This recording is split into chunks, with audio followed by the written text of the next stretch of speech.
Hello दोस्तों, स्वागत है आपका हमारी इस नई वीडियो में। आप देख रहे हैं आपका अपना यूट्यूब चैनल अप्रेंटिसशिप गाइड, जिसमें है ऑल अबाउट अप्रेंटिसशिप ट्रेनिंग। तो यदि आप लोगों का भी NATS 2.0 के ऊपर अपना रजिस्ट्रेशन कर रखा है या भविष्य में आप रजिस्ट्रेशन करने की सोच रहे हो, तो दोस्तों आपके लिए एक इम्पोर्टेंट जानकारी है।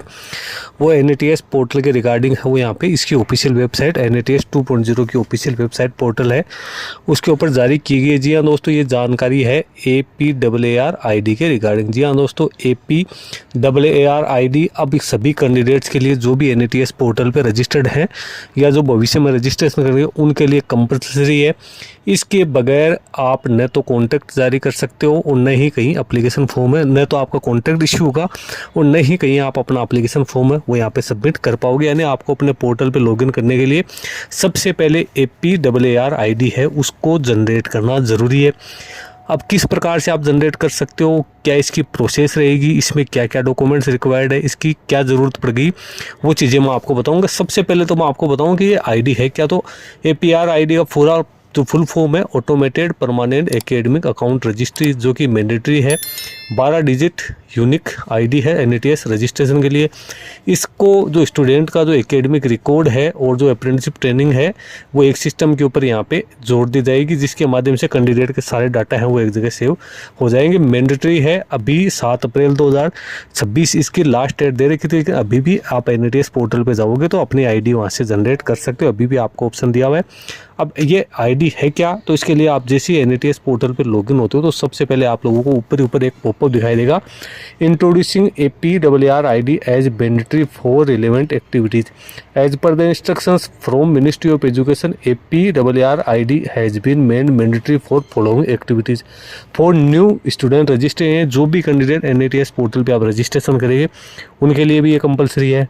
जो कैंडिडेट अभी अप्रेंटिसशिप ट्रेनिंग कर रहे हैं उनके लिए ज़रूरी है। और सबसे बड़ी बात है स्टाइपेंड, यदि आप DBT के थ्रू आपका स्टाइपेंड का पेमेंट आ रहा है गवर्नमेंट से, तो उसके लिए भी आपकी APAAR-ID है वो ज़रूरी है।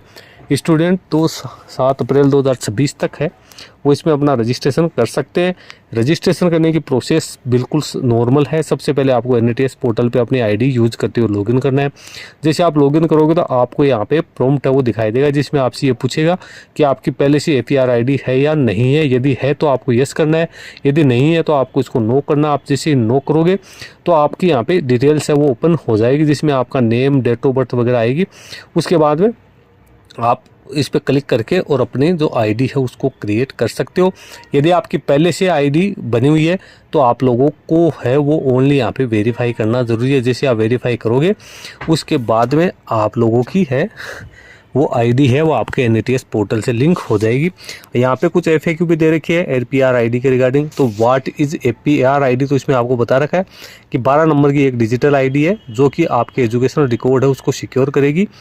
उसके बाद में क्यों ज़रूरी है तो वो मैंने आपको बता दिया। आपकी unique student academic ID and verification रहेगा, इसमें इंटीग्रेशन रहेगा एजुकेशन सिस्टम का। अब आपको NATS पोर्टल पे जाके इसको क्रिएट करना है, अलग से कोई प्रोसेस करने की ज़रूरत नहीं है। NATS पोर्टल के माध्यम से आप इसको प्रोसेस कर सकते हो। इसके लिए आप लोगों को नो का ऑप्शन चूज़ करना है। उसके बाद आपको अपनी APAAR-ID क्रिएट करनी है। उसके बाद फॉर्म सबमिट करना है। एक बार जैसे आपकी APAAR-ID जनरेट हो जाएगी तो आपका जो डेस्कटॉप है यानी आपकी जो प्रोफाइल है उसके डैशबोर्ड में आपको APAAR-ID है वो शो होने लग जाएगी। डिटेल्स क्या क्या डालनी है तो full name, date of birth, gender, mobile number और आधार लिंक कोई आइडेंटिटी है वो आप लोगों को यदि आपके एप्लीकेबल है प्रोसेस के लिए। अदरवाइज तो full name, date of birth, gender और मोबाइल नंबर से आपकी ये आईडी है क्रिएट हो जाएगी। जिनकी पहले से आईडी क्रिएट है उनको दोबारा आईडी क्रिएट करने की ज़रूरत नहीं। उन कैंडिडेट को ओनली इसको वेरीफाई करना है और उसको फेस है वो करना है। उसके बाद ये ऑटोमेटिकली है आपके NATS पोर्टल से लिंक हो जाएगी। भविष्य में बार बार आपको इसको है वो वेरीफाई करने की ज़रूरत है वो नहीं पड़ेगी।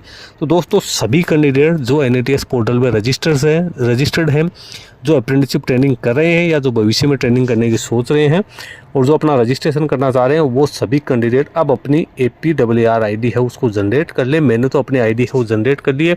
इसके लिए आप जैसे स्टूडेंट के ऑप्शन पे जाके और यहाँ पे रेगुलर स्टूडेंट्स भले ऑप्शन कोई भी हो, उसके बाद लॉगिन के ऊपर आप अपनी ईमेल आईडी पासवर्ड डाल के जैसे ही लॉगिन करोगे तो सबसे पहले आपको यही विंडो देखने को मिलेगी, जिसमें आपसे यही पूछा जाएगा कि आपकी ये आईडी जनरेट है या नहीं है।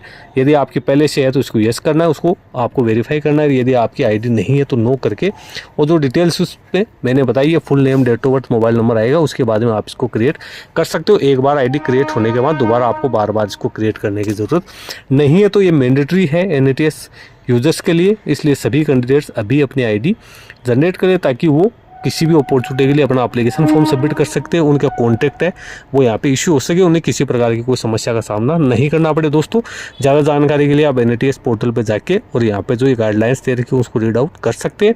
Thank you and bye bye.